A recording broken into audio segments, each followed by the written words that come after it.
दोस्तों कैसे हैं आप सभी। आशा करता हूँ बहुत ही अच्छे होंगे। इस वीडियो में हम आपके लिए लेकर आए टॉप जीके जीएस क्वेश्चन। ये ऐसे क्वेश्चन हैं जो बार बार एग्जाम में पूछते हैं। अभी हाल ही में जो एनटीपीसी का पेपर हुआ है 5 तारीख को, उसमें भी सीधे सीधे सेटों से क्वेश्चंस पूछे गए हैं। तो किसी भी एग्जाम की तैयारी करें, प्रैक्टिस के तौर पर भी इस वीडियो को देख सकते हैं। हाँ, जिस किसी भी प्रश्न का राइट आंसर आप लोगों को पता है तो वीडियो को पॉज करिए, राइट आंसर कमेंट बॉक्स में लिख दीजिए। चलिए देखते हैं पहला क्वेश्चन क्या पूछा है आपसे। पहला क्वेश्चन पूछा है, भारत में प्रथम पंचवर्षीय योजना किस मॉडल पर आधारित था। भारत में प्रथम पंचवर्षीय योजना किस मॉडल पर आधारित था। राइट आंसर आप लोग कमेंट बॉक्स में लिख दीजिए। तो राइट आंसर जो हो जाएगा इस प्रश्न का वो हो जाएगा ऑप्शन बी। ऑप्शन बी इस प्रश्न का राइट आंसर हो जाएगा। भारत की प्रथम पंचवर्षीय योजना की शुरुआत 1951 में हुई थी और यह 1951 से 1956 तक चली रही। इसका मुख्य उद्देश्य कृषि क्षेत्र का विकास और सिंचाई परियोजना पर जोर देना था। यह योजना हरार डोमन मॉडल पर आधारित थी जो पूंजी निर्माण और निवेश की उत्पादकता पर केंद्रित था। द्वितीय पंचवर्षीय योजना की बात करें तो द्वितीय पंचवर्षीय योजना जो है 1956 से 1961 तक पीसी महालनोबिस मॉडल पर आधारित थी। पंचवर्षीय योजनाएं योजना आयोग द्वारा बनाई जाती हैं। भारत में कुल 12 पंचवर्षीय योजनाएं बनी थी। चलते हैं अगले क्वेश्चन की ओर, देखते हैं अगला क्वेश्चन क्या पूछा है आपसे। अगला क्वेश्चन पूछा है, मांसपेशियों की थकावट का कारण क्या होता है।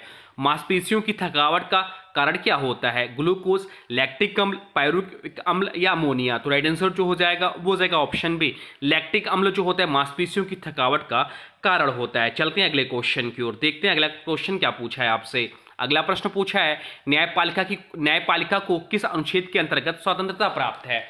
न्यायपालिका को किस अनुच्छेद के अंतर्गत स्वतंत्रता प्राप्त है। राइट आंसर आप लोग कमेंट बॉक्स में लिख दीजिए। आपके ऑप्शन अनुच्छेद 50, अनुच्छेद 48, अनुच्छेद 32 या अनुच्छेद 226। तो राइट आंसर जो हो जाएगा वो हो जाएगा ऑप्शन ए, अनुच्छेद 50।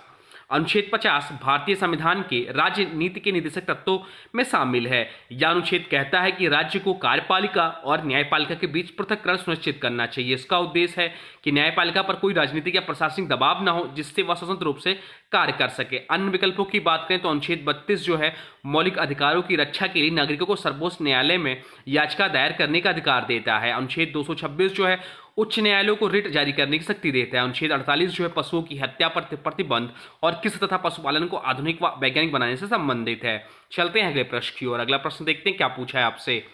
अगला प्रश्न पूछा है, किस धातु को धातुओं की रानी कहा जाता है। किस धातु को धातुओं की रानी कहा जाता है, क्वीन ऑफ मेटल कहा जाता है। आपके ऑप्शन है प्लेटिनम, गोल्ड, सिल्वर या तांबा। तो राइट आंसर आप लोग कमेंट बॉक्स में लिख दीजिए। तो राइट आंसर जो हो जाएगा इस प्रश्न का वो हो जाएगा ऑप्शन सी, सिल्वर। सिल्वर इस प्रश्न का राइट आंसर हो जाएगा। सिल्वर जिसे कहते हैं चांदी को उसकी चमक, सुंदरता और उच्च परावर्तक गुणों के कारण धातुओं की रानी या क्वीन ऑफ मेटल्स कहा जाता है। यह सर्वश्रेष्ठ विद्युत चालक होती है। प्राचीन काल से ही आभूषणों, सिक्कों और पूजन सामग्री में चांदी का उपयोग किया जाता है। अन्य विकल्पों की बात करें तो प्लेटिनम जो है इसे अक्सर आधुनिक धातु कहा जाता है। यह अत्यंत महंगी और रासायनिक रूप से निष्क्रिय होती है। गोल्ड की बात करें, सोना जिसे कहते हैं, इसे धातुओं का राजा, किंग ऑफ मेटल्स कहा जाता है। मूल्यवान और स्थापित के लिए प्रसिद्ध है। तांबा की बात करें, तांबा जो है वह यह विद्युत और तापीय चालकता में अच्छा होता है लेकिन धातुओं की रानी नहीं कहलाता। चलते हैं अगले क्वेश्चन की ओर, देखते हैं अगला क्वेश्चन क्या कहलाता है आपसे। अगला क्वेश्चन पूछा है आपसे, किस ग्रह पर महान लाल धब्बा पाया जाता है। किस ग्रह पर महान लाल धब्बा पाया जाता है। तो राइट आंसर जो हो जाएगा वो हो जाएगा ऑप्शन बी, बृहस्पति। बृहस्पति ग्रह पर ग्रेट रेड स्पॉट पाया जाता है। गैनीमेड, कैलिस्टो, आयो और यूरोपा ये सभी प्रमुख रूप से इसके उपग्रह हैं। चलते हैं अगले क्वेश्चन की ओर, देखते हैं अगला क्वेश्चन क्या पूछा है आपसे। अगला क्वेश्चन इंपॉर्टेंट मार्क कर लीजिए, इससे क्वेश्चन पूछते हैं एग्जाम में। आपसे पूछा है, रक्तदाब मापने के यंत्र को क्या कहते हैं।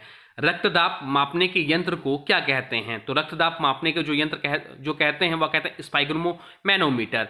इस स्पाइगोमैनोमीटर जो है रक्तदाब मापने के लिए होता है, इस यंत्र का प्रयोग करते हैं। स्पाइगोमैनोमीटर एक यंत्र है जिसका उपयोग मानव शरीर में रक्तदाब मापने के लिए किया जाता है। रक्तदाब को मिलीमीटर ऑफ मरकरी में मापा जाता है। अन्य विकल्पों की बात करें तो बैरोमीटर जो है वह वायुदाब मापने का यंत्र है। हाइग्रोमीटर की बात करें तो वायुमंडल में नमी मापने का यंत्र है। थर्मामीटर जो है वह तापमान मापने का यंत्र है। चलते हैं अगले प्रश्न की ओर, देखते हैं अगला प्रश्न क्या पूछा है आपसे। अगला प्रश्न पूछा है, आधुनिक भारत का जनक किसे कहा जाता है। आधुनिक भारत का जनक किसे कहा जाता है। गांधी जी को, राजा राममोहन राय को, नेहरू को या गोपाल कृष्ण गोखले को। तो राइट आंसर जो हो जाएगा वो हो जाएगा ऑप्शन बी, राजा राममोहन राय को आधुनिक भारत का जनक कहा जाता है। राजा राममोहन राय को आधुनिक भारत का जनक कहा जाता है क्योंकि उन्होंने भारत में सामाजिक, धार्मिक और शैक्षणिक सुधारों की नींव रखी। इन्होंने 1828 में ब्रह्म समाज की स्थापना की जो सामाजिक बुराइयों के खिलाफ एक क्रांतिकारी आंदोलन था। नेहरू को आधुनिक भारत का निर्माता कहा जाता है, गांधी जी को राष्ट्रपिता कहा जाता है, गोपाल कृष्ण गोखले जो ऑप्शन में दिया है गांधी जी के राजनीतिक गुरु माने जाते थे। चलते हैं अगले प्रश्न की ओर, देखते हैं अगला प्रश्न क्या पूछा है आपसे। अगला प्रश्न पूछा, जल में घुलने वाला सबसे अधिक घुलनशील गैस कौन सी है? जल में घुलने वाला सबसे अधिक घुलनशील गैस कौन सी है? तो राइट आंसर जो हो जाएगा वो हो जाएगा ऑप्शन बी, कार्बन डाइऑक्साइड जो है और जल में घुलने वाला सबसे अधिक घुलनशील गैस है। कार्बन डाइऑक्साइड को जल में सबसे अधिक घुलने वाली गैसों में से एक है, या जल में घुलकर कार्बोनिक अम्ल H2CO3 बनाती है, जो जल को थोड़ा अम्लीय बनाता है। कोल्ड ड्रिंक्स और सोडा वाटर में CO2 को दबाव द्वारा घुला जाता है, जिससे बुलबुले बनते हैं। चलते हैं अगले प्रश्न की ओर, देखते हैं अगला प्रश्न क्या पूछा है आपसे। अगला प्रश्न पूछा है, कौन सा उपकरण ऑप्टिकल फाइबर सिद्धांत पर कार्य करता है? कौन सा उपकरण ऑप्टिकल फाइबर सिद्धांत पर कार्य करता है? आपके ऑप्शन है दूरबीन, परावर्तक, एंडोस्कोप या माइक्रोस्कोप। तो राइट आंसर हो जाएगा, चलिए राइट आंसर आप लोग कमेंट बॉक्स में लिख दीजिए। राइट आंसर जो हो जाएगा इस प्रश्न का वो हो जाएगा ऑप्शन सी, एंडोस्कोप। एंडोस्कोप एक चिकित्सीय उपकरण है जो शरीर के अंदरूनी अंगों की जांच के लिए उपयोग होता है। यह ऑप्टिकल फाइबर के सिद्धांत पर कार्य करता है, जिसमें पूर्ण आंतरिक परावर्तन का उपयोग होता है। ऑप्टिकल फाइबर की मदद से प्रकाश शरीर के अंदर पहुंचता है और वहीं से छवि वापस आती है। इसका उपयोग गैस्ट्रोस्कोपी, कोलोनोस्कोपी जैसे परीक्षणों में किया जाता है। अन्य विकल्पों की बात करें तो ऑप्शन में दिया है दूरबीन। दूरबीन जो है दूर की वस्तुओं को देखने हेतु लेंस व परावर्तन का उपयोग करती है। परावर्तक जो है कोई स्पष्ट उपकरण नहीं है या सामान्य परावर्तक को दर्शाता है। माइक्रोस्कोप की बात करें तो सूक्ष्म वस्तुओं को देखने के लिए लेंसों का उपयोग करता है। ऑप्टिकल फाइबर सिद्धांत से संबंधित है। चलते हैं अगले प्रश्न की ओर, देखते हैं अगला प्रश्न क्या पूछा है आपसे। अगला प्रश्न पूछा है, भारतीय संविधान का कौन सा भाग केंद्र राज्य संबंधों से संबंधित है? भारतीय संविधान का कौन सा भाग केंद्र राज्य संबंधों से संबंधित है? राइट आंसर जो हो जाएगा वो हो जाएगा ऑप्शन सी, भाग 11। भाग 11 भारतीय संविधान का भाग 11 अनुच्छेद 245 से 263 तक केंद्र और राज्य सरकारों के बीच विधायी, कार्यकारी और प्रशासनिक संबंधों को परिभाषित करता है। इसमें बताया गया कि केंद्र और राज्य किस विषय पर कानून बना सकते हैं और उनके अधिकार क्षेत्र क्या हैं, जिसमें 3 सूचियां, संघ सूची, राज्य सूची, समवर्ती सूची। इसी भाग के अंतर्गत आती है समवर्ती सूची। अनुच्छेद 263 में अंतर्राज्यीय परिषद की स्थापना की प्रावधान। अन्य विकल्पों की बात करें तो भाग 9 जो है पंचायतों से संबंधित है। भाग 10 जो है अनुसूचित जनजातियों क्षेत्रों का प्रशासन है। भाग 13 जो है भारत के राज्यों के बीच वाणिज्य और समागम की स्वतंत्रता है। चलते हैं अगले प्रश्न की ओर, देखते हैं अगला प्रश्न क्या पूछा है आपसे। अगला प्रश्न पूछा है, रक्त का थक्का जमाने में कौन सा तत्व सहायक होता है? रक्त का थक्का जमाने में कौन सा तत्व सहायक होता है? आपके ऑप्शन है विटामिन डी, कैल्शियम, पोटेशियम या फास्फोरस। तो राइट आंसर जो हो जाएगा वो हो जाएगा ऑप्शन बी, कैल्शियम जो है रक्त का थक्का जमाने में यह तत्व सहायक है। चलते हैं अगले क्वेश्चन की ओर। अगला क्वेश्चन आपसे पूछा है वह पूछा किसके शासनकाल में दिल्ली सल्तनत की स्थायी राजधानी दौलताबाद बनी? किसके शासनकाल में दिल्ली सल्तनत की स्थायी राजधानी दौलताबाद बनी? तो राइट आंसर जो हो जाएगा वो हो जाएगा मोहम्मद बिन तुगलक। मोहम्मद बिन तुगलक के शासनकाल में दिल्ली सल्तनत की स्थायी राजधानी दौलताबाद बनी। मोहम्मद बिन तुगलक ने 1327 में दिल्ली से राजधानी को दौलताबाद स्थानांतरित करने का फैसला लिया था। इसका मुख्य उद्देश्य दक्षिण भारत पर अपना नियंत्रण मजबूत करना था। यह योजना विफल रही क्योंकि राजधानी बदलना कठिन था और लोगों को लंबा सफर करना पड़ा। बाद में मोहम्मद बिन तुगलक ने राजधानी वापस दिल्ली ले आई। चलते हैं अगले क्वेश्चन की ओर, देखते हैं अगला क्वेश्चन क्या पूछा है आपसे। अगला क्वेश्चन पूछा, भारत का कौन सा राज्य क्षेत्रफल की दृष्टि से सबसे बड़ा है? भारत का कौन सा राज्य क्षेत्रफल की दृष्टि से सबसे बड़ा है? आपके ऑप्शन है उत्तर प्रदेश, महाराष्ट्र, राजस्थान या मध्य प्रदेश। चलिए राइट आंसर आप लोग कमेंट बॉक्स में लिख दीजिए। तो राइट आंसर जो हो जाएगा वो हो जाएगा ऑप्शन सी, राजस्थान जो क्षेत्रफल की दृष्टि से सबसे बड़ा राज्य, जनसंख्या की दृष्टि से सबसे बड़ा राज्य जो है उत्तर प्रदेश। राजस्थान के बाद क्षेत्रफल की दृष्टि से सबसे बड़ा राज्य जो है वो मध्य प्रदेश है। राजस्थान भारत का सबसे बड़ा राज्य है जिसका क्षेत्रफल लगभग 3,42,239 वर्ग किलोमीटर है। अन्य विकल्पों की बात करें तो उत्तर प्रदेश भारत का सबसे अधिक जनसंख्या वाला राज्य है। महाराष्ट्र आर्थिक दृष्टि से महत्वपूर्ण राज्य मुंबई की वजह से प्रसिद्ध है। मध्य प्रदेश की बात करें तो क्षेत्रफल में बड़ा लेकिन राजस्थान से छोटा है। चलते हैं अगले प्रश्न की ओर, देखते हैं अगला प्रश्न क्या पूछा है आपसे। अगला प्रश्न पूछा है, चोल शासकों ने किस विदेशी क्षेत्र में नौसेना अभियान चलाया? चोल शासकों ने किस विदेशी क्षेत्र में नौसेना अभियान चलाया? तो राइट आंसर जो हो जाएगा वो हो जाएगा ऑप्शन बी, श्रीलंका। चोल साम्राज्य के शासकों ने 11वीं सदी में श्रीलंका में नौसेना अभियान चलाया था। राजा चोल प्रथम ने श्रीलंका के उत्तरी भाग को विजय किया और वहां अपना प्रभाव स्थापित किया। चलते हैं अगले क्वेश्चन की ओर, देखते हैं अगला क्वेश्चन क्या पूछा है आपसे। अगला क्वेश्चन पूछा है, भारत में संविधान का कौन सा अनुच्छेद राष्ट्रपति को अध्यादेश जारी करने का अधिकार देता है? भारत में संविधान का कौन सा अनुच्छेद राष्ट्रपति को अध्यादेश जारी करने का अधिकार देता है? आपके ऑप्शन है अनुच्छेद 123, अनुच्छेद 356, अनुच्छेद 360 या अनुच्छेद 143। तो राइट आंसर जो हो जाएगा इस प्रश्न का, चलिए राइट आंसर आप कमेंट बॉक्स में लिख दीजिए। तो राइट आंसर जो हो जाएगा वो हो जाएगा ऑप्शन है अनुच्छेद 123। अनुच्छेद 123 के अंतर्गत राष्ट्रपति को संसद के अवकाश के दौरान अध्यादेश जारी करने का अधिकार प्राप्त होता है। अध्यादेश तब जारी किया जाता है जब तत्काल कानून बनाने की आवश्यकता हो और संसद अधिवेशन में ना हो। अध्यादेश संसद के अगले सत्र में पेश किया जाता है। यदि संसद इसे पारित नहीं करती तो यह समाप्त हो जाता है। यह शक्ति संविधान की कार्यकारी सुविधाओं में से एक है। अन्य विकल्पों की बात करें तो बात है अनुच्छेद 356 की। तो राज्य में राष्ट्रपति शासन लगाने का प्रावधान है अनुच्छेद 356 में। अनुच्छेद 360 की बात करें तो वित्तीय आपातकाल फाइनेंशियल इमरजेंसी का प्रावधान है। अनुच्छेद 143 जो है वह राष्ट्रपति द्वारा परामर्श के लिए सर्वोच्च न्यायालय से सलाह लेना है। चलते हैं अगले प्रश्न की ओर, देखते हैं अगला प्रश्न क्या पूछा है आपसे। अगला प्रश्न पूछा है फोटो इलेक्ट्रिक प्रभाव की खोज किसने की थी? फोटो इलेक्ट्रिक प्रभाव की खोज किसने की थी? तो फोटो इलेक्ट्रिक प्रभाव की जो खोज की थी वह आइंस्टीन ने की थी। राइट आंसर हो जाएगा ऑप्शन बी, आइंस्टीन।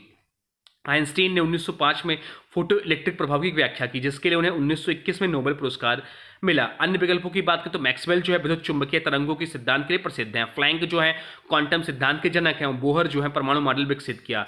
चलते हैं अगले प्रश्न की ओर, देखते हैं अगला प्रश्न क्या पूछा है आपसे।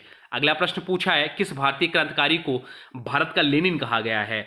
किस भारतीय क्रांतिकारी को भारत का लेनिन कहा गया? आपके ऑप्शन है ऑप्शन भगत सिंह, चंद्रशेखर आजाद, एम.एन. राय या रामप्रसाद बिस्मिल। तो राइट आंसर जो हो जाएगा वो हो जाएगा ऑप्शन सी, एम.एन. राय को भारत का लेनिन कहा गया है। एम.एन. राय को भारत का लेनिन कहा जाता है क्योंकि वह भारत के कम्युनिस्ट आंदोलन के प्रमुख नेताओं में से एक थे। उन्होंने भारत कम्युनिस्ट पार्टी की स्थापना में महत्वपूर्ण भूमिका निभाई। वह रूस में लेनिन के विचारों से प्रभावित थे और भारतीय क्रांति में समाजवादी विचारधारा को बढ़ावा दिया।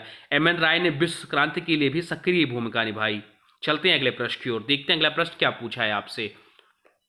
अगला प्रश्न पूछा निम्नलिखित में से कौन सी योजना भारत की पहली पंचवर्षीय योजना थी? निम्नलिखित में से कौन सी योजना भारत की पहली पंचवर्षीय योजना थी? तो राइट आंसर हो जाएगा ऑप्शन बी, 1951 से 1956 के बीच जो योजना चली वो प्रथम पंचवर्षीय योजना थी। भारत की पहली पंचवर्षीय योजना 1 अप्रैल 1951 से 31 मार्च 1956 तक लागू हुई। इसका मुख्य उद्देश्य कृषि सुधार और बुनियादी उद्योगों के विकास ध्यान केंद्रित करना था। अन्य विकल्पों की बात करें तो 1956 से 1961 के बीच दूसरी पंचवर्षीय योजना काल था। 1947-1952 स्वतंत्रता के बाद का प्रारंभिक 5 वर्ष लेकिन योजना काल नहीं था। 1961 से 1966 के बीच तीसरी पंचवर्षीय योजना का काल रहा। चलते हैं अगले प्रश्न की ओर। अगला प्रश्न आपसे पूछा है अनिश्चितता का सिद्धांत किसने दिया? अनिश्चितता का सिद्धांत किसने दिया? तो राइट आंसर हो जाएगा ऑप्शन बी, हाइजेनबर्ग ने अनिश्चितता का सिद्धांत दिया। हाइजेनबर्ग ने 1927 में अनिश्चितता सिद्धांत प्रस्तुत किया। यह सिद्धांत क्वांटम यांत्रिकी का एक मूलभूत सिद्धांत है जो कहता है किसी कण की स्थिति और वेग दोनों को एक साथ सटीकता से ज्ञात नहीं किया जा सकता। अन्य विकल्पों की बात करें तो न्यूटन जो है शास्त्रीय यांत्रिकी के जनक हैं, प्लैंक क्वांटम सिद्धांत के जनक हैं, आइंस्टीन सापेक्षता सिद्धांत के जनक हैं। चलते हैं अगले प्रश्न की ओर, देखते हैं अगला प्रश्न क्या पूछा है आपसे। अगला प्रश्न पूछा है किसी पदार्थ का पीएच मान 7 होने का अर्थ हर कि वह क्षारीय है, अम्लीय है, उदासीन है या विषैला है।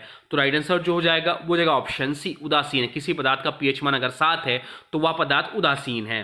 पीएच पैमाना किसी पदार्थ की अम्लीयता या क्षारीयता को मापता है। यह 0 से 14 के बीच में होता है। पीएच 7 का अर्थ है पदार्थ ना तो अम्लीय है और ना ही क्षारीय, उसे उदासीन कहा जाता है। शुद्ध जल का पीएच लगभग 7 होता है। पीएच अगर 7 से कम है तो वह पदार्थ अम्लीय और अगर पीएच जो है 7 से अधिक है तो वह क्षारीय होगा। चलते हैं अगले प्रश्न की ओर। अगला प्रश्न आपसे पूछा है विकिरण प्रदूषण के मापन की इकाई क्या है? विकिरण प्रदूषण के मापन की इकाई क्या है? तो राइट आंसर जो हो जाएगा वो जाएगा ऑप्शन है, बेकरल है। बेकरल जो है विकिरण की मात्रा मापने की ऐसा इकाई है। 1 बेकरल बराबर 1 विकटन प्रति सेकंड होता है। यह इकाई परमाणु विकिरण की तीव्रता बताती है। अन्य विकल्पों की बात करें तो न्यूटन जो है बल की इकाई है, पास्कल जो है दबाव की इकाई है, ओम जो है विद्युत प्रतिरोध की इकाई है। चलते हैं अगले प्रश्न की ओर, देखते हैं अगला प्रश्न क्या पूछा है आपसे। अगला प्रश्न पूछा है किस राजवंश ने सबसे पहले भारतीय राष्ट्रीय कैलेंडर को अपनाया? किस राजवंश ने सबसे पहले भारतीय राष्ट्रीय कैलेंडर को अपनाया? आपके ऑप्शन है गुप्त, मौर्य, शक या सातवाहन। तो राइट आंसर हो जाएगा ऑप्शन सी, शक राजवंश ने सबसे पहले भारतीय राष्ट्रीय कैलेंडर को अपनाया। चलते हैं अगले क्वेश्चन की ओर, देखते हैं अगला क्वेश्चन क्या पूछा है आपसे। अगला क्वेश्चन पूछा भारत में बायोस्फीयर रिजर्व की अवधारणा किस वर्ष शुरू हुई?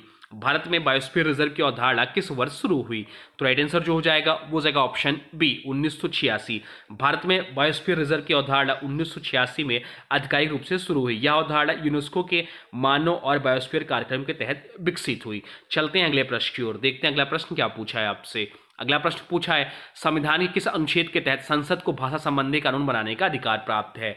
संविधान के किस अनुच्छेद के तहत संसद को भाषा संबंधी कानून बनाने का अधिकार प्राप्त है। तो राइट आंसर जो हो जाएगा वो जाएगा ऑप्शन है अनुच्छेद 343। अनुच्छेद 343 भारतीय संघ की आधिकारिक भाषाओं के बारे में। यह अनुच्छेद हिंदी को संघ की भाषा और अंग्रेजी को सहायक भाषा के रूप में मान्यता है। इसी अनुच्छेद के तहत संसद को भाषा संबंधी कानून बनाने का अधिकार प्राप्त है।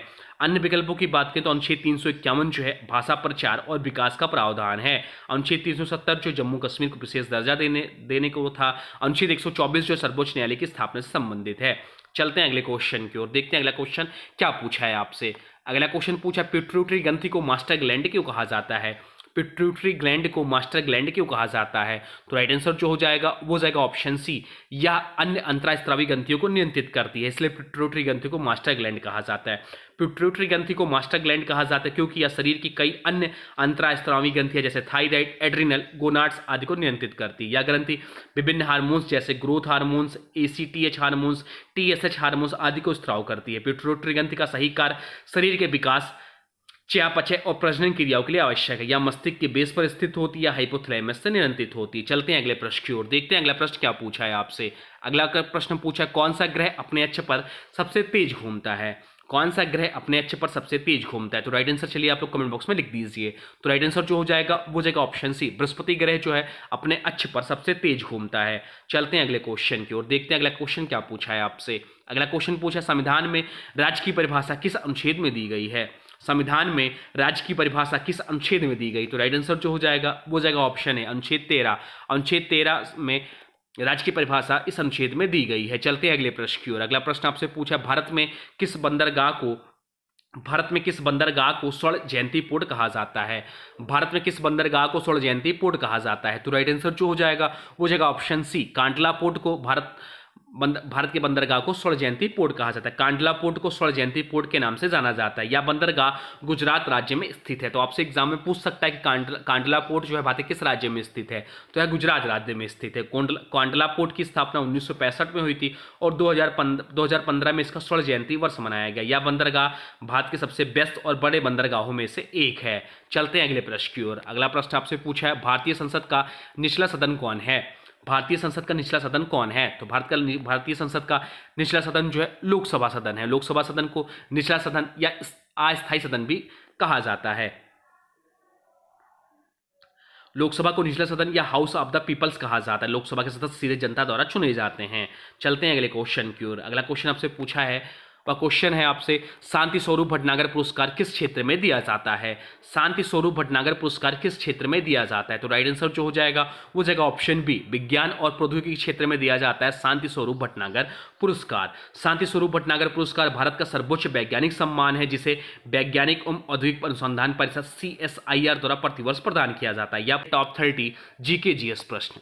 अब आज की वीडियो से प्रश्न है, इसका राइट आंसर आप लोग को कमेंट बॉक्स में बताना है। आज की वीडियो से प्रश्न है भारत का कौन सा राज्य क्षेत्रफल की दृष्टि से सबसे बड़ा है। भारत का कौन सा राज्य क्षेत्रफल की दृष्टि से सबसे बड़ा है। इसका जो भी राइट आंसर होगा कमेंट बॉक्स में जरूर बताइएगा। साथ साथ में वीडियो कैसा लगा इसके बारे में भी जरूर बताइए। कोई सुझाव हो तो वह भी कमेंट बॉक्स में लिख दीजिए। और हाँ देखिए, अभी तक हमने वीडियो को लाइक नहीं किया है तो प्लीज़ वीडियो को लाइक कर दीजिए और चैनल पर नए हैं चैनल को सब्सक्राइब भी कर लीजिए। तो चलिए मिलते हैं एक नए वीडियो में, तब तक के लिए thanks for watching railway exam target. For more update please subscribe railway exam target channel को। जय हिंद।